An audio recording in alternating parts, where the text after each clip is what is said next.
হেলিকপ্টারে তল্লাশির জের, নতুন করে নির্দেশিকা জারি নির্বাচন কমিশনের। কথা বলবো প্রতিনিধি সোমরাজের সঙ্গে। নতুন করে কি নির্দেশিকা জারি করলো নির্বাচন কমিশন? দেখো, জাতীয় নির্বাচন কমিশনের তরফে যে নির্দেশিকা জারি করা হয়েছে এবং সেই নির্দেশিকায় বলা হচ্ছে প্রত্যেকটি হেলিপ্যাডে তল্লাশির ব্যবস্থা রাখতে হবে, তল্লাশির পরিকাঠামো পর্যাপ্ত রাখতে হবে। রাজ্যের মুখ্য নির্বাচনী আধিকারিকের তরফে একটি চিঠি পাঠানো হয় মূলত রাজ্যের পরিবহন দপ্তরে একটি চিঠি পাঠানো হয়। সেই চিঠিতে বলা হয় যে প্রত্যেকটি হেলিপ্যাডে যাতে পর্যাপ্ত ফ্রিস্কিং ও চেকিং এর ব্যবস্থা থাকে। গত 14ই এপ্রিল বেহালা ফ্লাইং ক্লাবে সেই ফ্রিস্কিং বা চেকিং এর পর্যাপ্ত ব্যবস্থা ছিল না।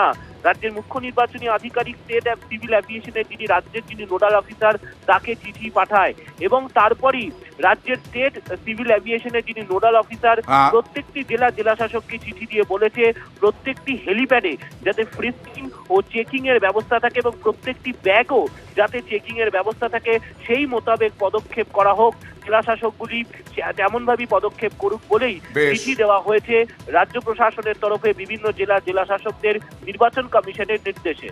ধন্যবাদ।